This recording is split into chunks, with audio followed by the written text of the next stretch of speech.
समझें कि ये टेस्ट गलत था, 0 मार्क्स थे।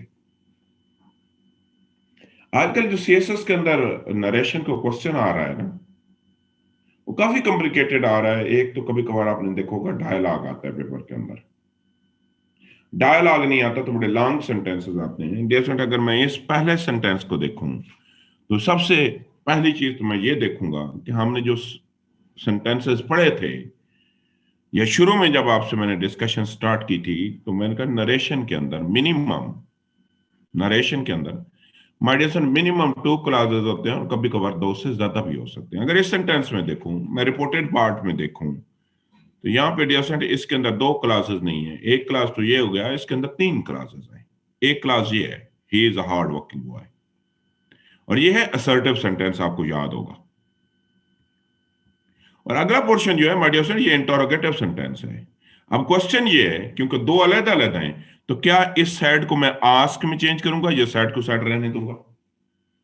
अगर ये सर मैं शुरू में ही आस्क लगा देता हूं तो इसका मतलब है ये दोनों क्वेश्चन है। फिर अगला पोर्शन भी is he a hard working boy होना चाहिए। तो इश्यू कभी कभार आता है कि रिपोर्टिंग सेंटेंस जो हैं वो डबल क्लासेस पे मुश्तमिल होते हैं। रिपोर्टिंग नहीं, रिपोर्टेड।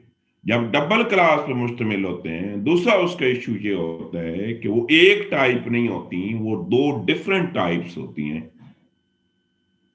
उसमें से एक आर्गुमेंटेटिव होगा, ओ सॉरी, एक असर्टिव होगा, दूसरा इंटरोगेटिव होगा।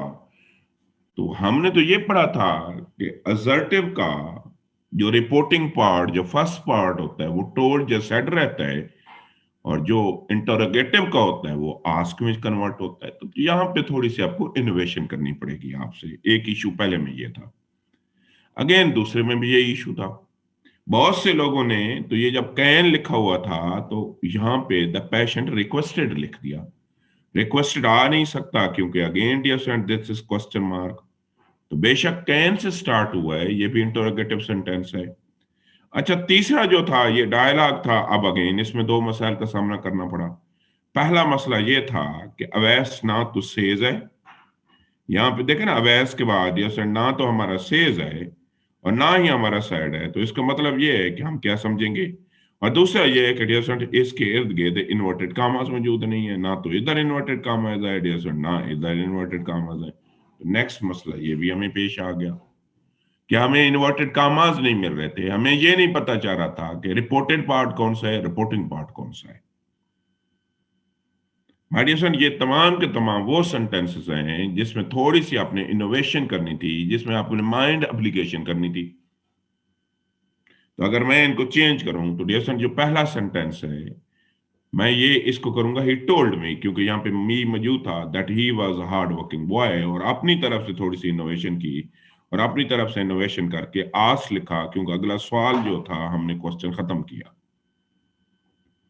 आप एंड आस्क नहीं करना चाहते तो पूरा रिपोर्टिंग को रिपीट कर दें। रिपोर्टिंग पूरा क्या था, एंड ही आस्क्ड। और आप इवन डियर स्टूडेंट ये भी कर सकते हैं कि अगर ये भी नहीं करना चाहते हैं तो आप इनको 2 अलग अलग सेंटेंस बना दो। आप लिखो he told me that he was a hard working boy और फुल स्टॉप करके डियर स्टूडेंट इसको सेकंड पोर्शन में लिखो। अब दूसरा मसला क्या है, आप ये भी लिख सकते हो, तो patient greeted the doctor with good morning and asked if he could. अच्छा, अब आते हैं डायलॉग पे। डायलॉग का इशू ये होता है कि डियर स्टूडेंट अगर ना इसके अंदर टाइम का नहीं पता होता, टेंस नहीं होता, जब टेंस नहीं होता तो आपने अपनी मर्जी करनी है। आप अवैस सैड भी लिख सकते हो, आप अवैस सेज भी लिख सकते हो। मेरी एडवाइस ये है कि अवैस सेज लिखो, क्योंकि प्रेजेंट करोगे और तो चेंजेस कम करनी पड़ेंगी। और दूसरी बात कि डायलॉग इट सेल्फ जो होता है ना, ये जो पोर्शन है इसको समझो, जो डायलॉग इट सेल्फ होता है आप इसको समझो दिस इज इन इन्वर्टेड कामास। ये पोर्शन आपने समझना है कि ये इन्वर्टेड कामास के अंदर है ये पोर्शन। तो अब इसको हमने क्या चेंज किया डियर स्टूडेंट, इसको जब हमने चेंज किया तो मैंने लिखा Awais asked how he is, क्योंकि आस्क लिखूंगा तो टेंस चेंज नहीं करूंगा। और मैं ये भी लिख सकता हूं Awais asked how he was. Awais asked how he was. ठीक हो गया। अब इसके मुतालिक जो क्वेश्चंस हैं क्वेश्चन करें, then I will move forward. अगर किसी का क्वेश्चन है तो आप हैंड रेज करें, मैं आपको जवाब दूंगा। देन आगे की तरफ हम कुछ डायलॉग की तरफ आ जाते हैं। मैं यहाँ पे ये एक पेपर देखें, ये किसी स्टूडेंट का पेपर था, ये नीचे डेट भी लिखी हुई है, इसको जरा पढ़ें। सेम टेस्ट डियर स्टूडेंट, मैंने ये कोई आज से 5 साल पहले एक क्लास में दिया था, ये डेट लिखी हुई है।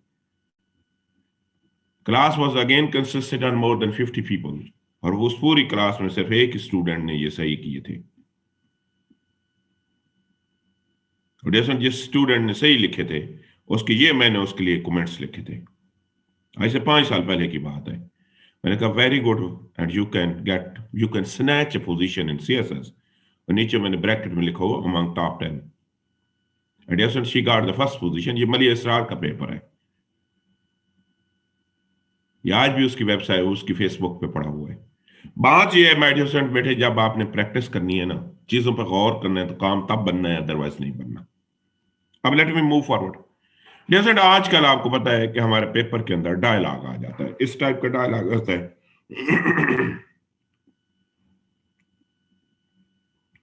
डायलॉग आता है, Akbar how are you, Waseem I am fine and what you are doing here, Akbar I am doing a job here. Again my dear student, हमें दो मसाइल हैं।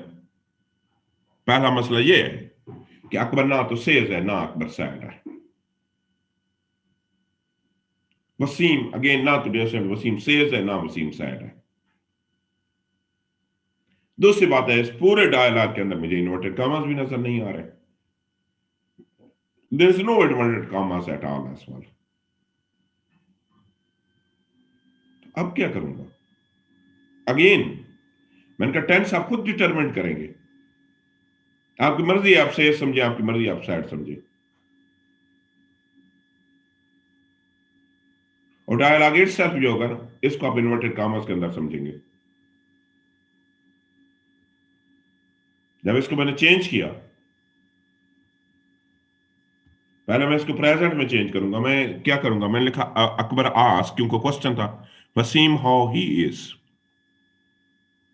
ज्यादा बेहतर यह है कि नाम लिख दे।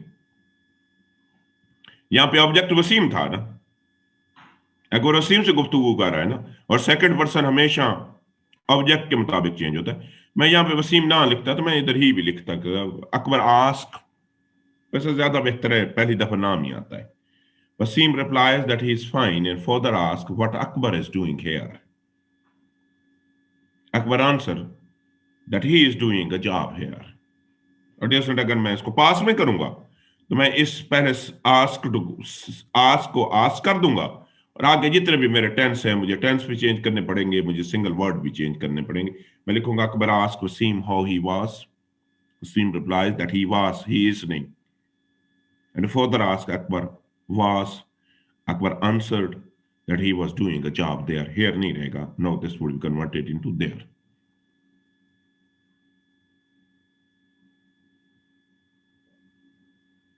डियर फ्रेंड, आपका एग्जामिनर कभी कभार एक स्टेप आगे भी जाता है। वो क्या आपसे पूछते हैं, ये देखें, वो कहता है rewrite this dialogue written in text speech in a paragraph form. वो कहता है इसकी नरेशन भी करें और इसको पैराग्राफ में भी कन्वर्ट करें, कोई फर्क नहीं है। माय डियर फ्रेंड, सिंपल आप स्पेस खत्म करते हैं। यहां पे ना इसको डायलॉग को डायलॉग में लिख रहे थे, और जब ये आप स्पेस खत्म करेंगे तो अगेन माय डियर फ्रेंड, जब भी आप स्पेस खत्म करेंगे ना, जब भी स्पेस खत्म करें, कुछ भी नहीं करना, खाली स्पेस खत्म करनी है, तो डायलॉग में कन्वर्ट होगा। आप लिखें Akbar asked Waseem how he is, Waseem replies that he is fine and further enquire what he is doing here, Akbar replies that he is doing a job here.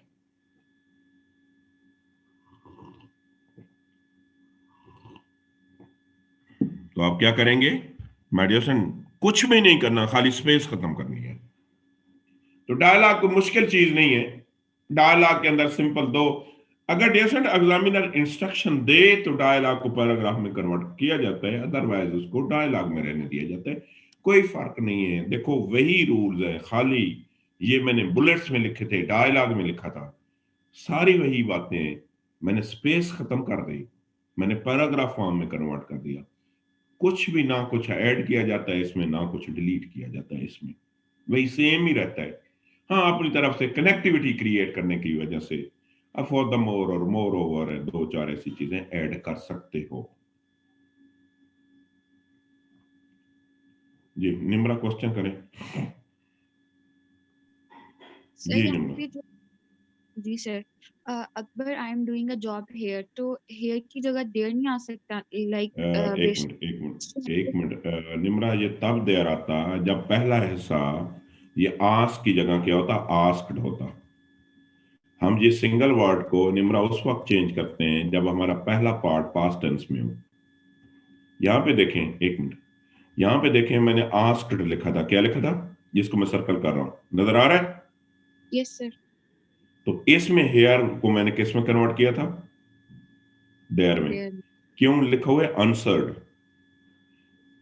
बेटे ये एक मिनट, इसकी अपना सेंस ही नहीं बनती है। आपको पता है उसने जवाब दिया था कि वो वहां पे जॉब कर रहा था, उसने जवाब दिया है। जब प्रेजेंट होता है तो प्रेजेंट के साथ देर आता ही नहीं है, प्रेजेंट में हमेशा हेयर आता है। सर कल वाले लेक्चर में भी एक थोड़ी सी कंफ्यूजन थी कि जो आपने कल बताया था ना कि प्रेजेंट, अगर आप का जो इन्वर्टेड कॉमास में जो आपकी स्पीच नहीं है, अगर वो प्रेजेंट टेंस में है, तो आपका आगे से जो टेंस है, दिस है, वो दैट में कब चेंज होता है, उसके लिए आपने एक एक्सेप्शन बताई थी, वो रिपीट कर दें प्लीज। जैसे for example they say is this the right time to arrive, hmm. जो इसको चेंज करेंगे तो दे से, ठीक है, दैट इज दैट अ ना टाइम दैट आएगा। नहीं है, नहीं दिस आएगा, दिस इज, दिस ही आएगा। प्रेजेंट में बेटे दिस ही रहता है, दैट में नहीं कन्वर्ट होता। नहीं, कल आपने एक एक्सेप्शन बताई थी कि अगर यहाँ पे ऑब्जेक्ट होता, लाइक होता दे से टू देम या दे से टू मी, नहीं तब नहीं नहीं, वो दिस। और चीज थी, वो और चीज थी। मैंने कहा कि जब ऑब्जेक्ट मौजूद होता है ना, सेट जो होता है, जी, सेट नहीं रहता, सेट टोड में कन्वर्ट हो जाता है, उसमें दिस और दैट कोई नहीं था। अच्छा ठीक है, प्रेजेंट टेंस में दिस दिस में ही रहेगा, वो जी चेंज नहीं दिस, होगा। कुछ भी चेंज, प्रेजेंट में जो वर्ड्स होते हैं ना सारे के सारे, वो 9 to 10 वर्ड्स बताए हैं, they always remain the same as well. ठीक है, ठीक है, ओके, थैंक यू। ठीक हो गया? अच्छा, अब डियर स्टूडेंट हमने एक दो और क्वेश्चन में क्वेश्चन ले लूं, फिर हम छोटी थोड़ी सी नंबर के बाद है हनैन बेग का। जी बेग साहब।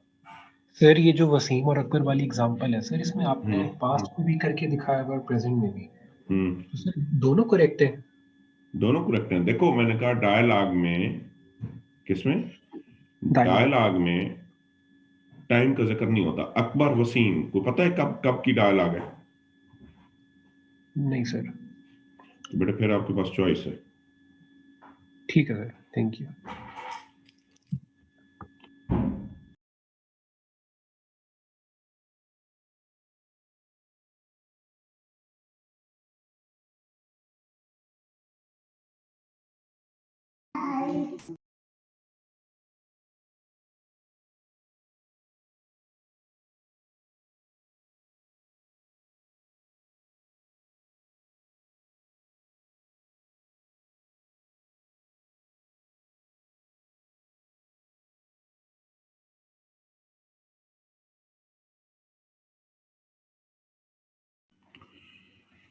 ठीक हो गया? अच्छा, तो बेटे जब मैंने बताया कि जब डायलॉग होता है तो डायलॉग में टेंस अपना अपने, डायलॉग के दो तो इश्यूज होते हैं। पहला डायलॉग का इशू ये होता है कि ना तो सेज होता है ना सैड होता है, दूसरा इन्वर्टेड कॉमास नहीं होते। अच्छा, अब आते हैं, let me my dear friend move forward. ये एक छोटा सा डायलॉग है, ये पेपर में प्रीवियस में आया हुआ है, मैं इसको रीड आउट कर देता हूँ। जरा इसको आपने चेंज करना है, पहले प्रेजेंट में चेंज करना है, then you are suppose to change this into past, दोनों में करना है। और पैराग्राफ फॉर्म में करें या ना करें, पैराग्राफ फॉर्म में एग्जामिनर कह भी दे तो कर देना है, कुछ भी नहीं होता, खाली स्पेस चेंज करनी होती है। मैं रीड आउट करता हूँ। एलन, मिस्टर वैस, what has happened to John? Mr. West, he has left the company. Helen, why has done that, Mr. West? He asked me for a rise, but I did not give it to him. Helen, why didn't you give him a rise, Mr. West? Because he was lazy. Helen, has he found another job?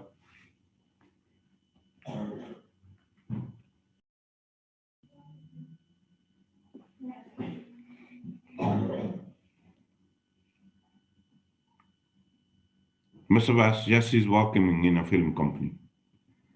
Helen, what is his salary like, Mr. West?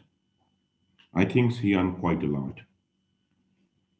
Helen, does he like the new job? Mr. West, I do not know. पहले इसको present में करना है, then dear इसको आपने past में करना है.